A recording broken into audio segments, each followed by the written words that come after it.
A white cop shoots his black coworker 10 times during a police raid.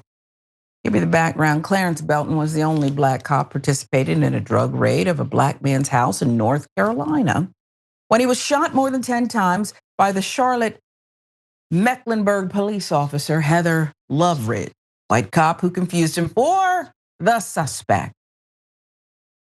Shooting took place during the early hours, November 1, 2019. 4 officers of the FBI Safe Streets Task Force from the Gastonia Police Department, 2 officers from the Charlotte Police Department gathered to serve a search warrant on a house of a man suspected of trafficking methamphetamine.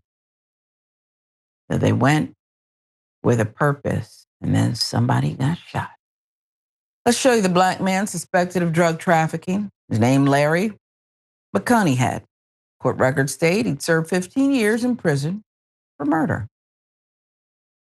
One point, the cop spotted McConaughey walking out of the house to place a garbage bag into a garbage can, but they ordered him to get out on the ground, but he ran back in the house. 4 Gastonia cops entered the open garage, including one with a battering ram to bust the door to the house open. Once the door was busted open, they spotted a woman inside pointing a gun at them, leading Belton to fire several shots toward her while yelling, "Gun, gun."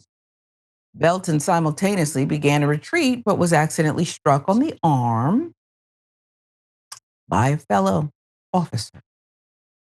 Task Force Officer Joshua Hendrick, who was standing behind him trying to shoot the woman, but struck his colleague in the arm instead. What on earth is going on with the training around here in North Carolina? My God.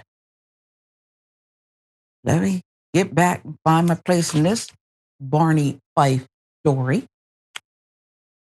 Belton dropped his gun, fell to the ground, tried to crawl out the garage door for safety, and that's when Loveridge fired her gun more than 10 times at him, believing him to be McConaughey, she claimed.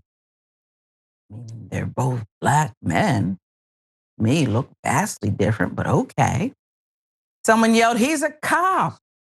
Officer Loveridge immediately stopped firing, then got on a radio, called 1033, "Officer down, we need medic now." Attempted to provide aid to TFO Belton while waiting for the arrival of the medics, the judges described. You wouldn't be able to touch me, wounded or not. You ain't got to do, you've done enough to me. The sight of you is enough already. TFO Belton suffered wounds to both arms that required several surgeries, and his injuries, which are permanent, prevent him from continuing to serve as a law enforcement officer, court also stated. The Charlotte District Attorney's Office declined to file criminal charges against Loveridge, but she was terminated from the police department in late 2020. Belton, who's no longer a cop, is now working as a real estate agent. That could be dangerous for a black man too, showing up at a house. Somebody might be not minding their business, think you robbed the place.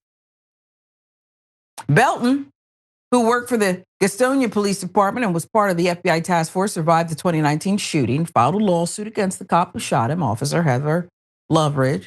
Loveridge has been trying to get the lawsuit dismissed, though, on the basis she's protected from liability through qualified immunity, which does protect cops from lawsuits unless it can be proven the cop violated a clearly established right. Lower District Court denied her qualified immunity, so she appealed it.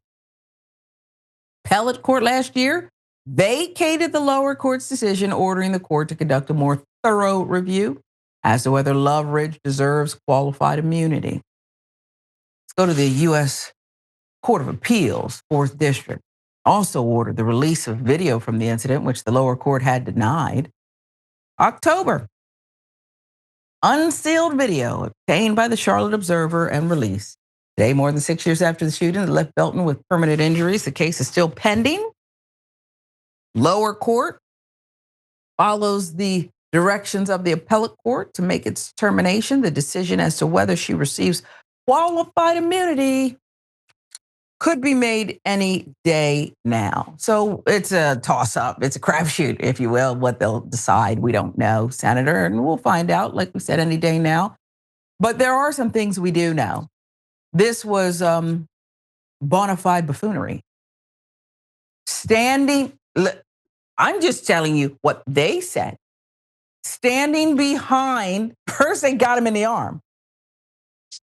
The cop standing behind him. Is that protocol to shoot through him? And then as he's crawling outside, I don't know how that's a threat. And he's crawling. Old girl Loveridge shoots 10 times. Doesn't know who she's shooting at, apparently. Where's the lie? When does qualified immunity end? And why is there so much buffoonery leading to almost, in this case, a black man's death? Yeah, Sharon, I wrote down policing while black. Oh my God, another one. I mean, really, because even with the badge and the gun, you are still not immune to they all look alike or they are all suspects until proven otherwise. And this is really what that black officer endured.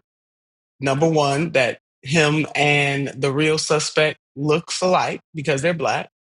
And that if you are black, especially a black man, then you are a suspect until proven otherwise, even if you have badge, gun. Yeah. I mean, that pretty much sums it up. And I think you have to think closely. And again, I'm with you. You work your whole life. Maybe you want to be an officer, a firefighter, a journalist, a senator. And you shouldn't have to give up your dream because the system, the institution, the agency is systemically corrupt or just ripe with error and foolishness. It should get fixed so that you can still be part of the American dream. I don't know how you make this make sense. And I don't know how we tackle qualified immunity. And I'm really tired of saying it. Why don't we just say it? I get to do whatever I want and have an excuse to do it. This way I can kind of bend it into a pretzel as needed. It's that simple.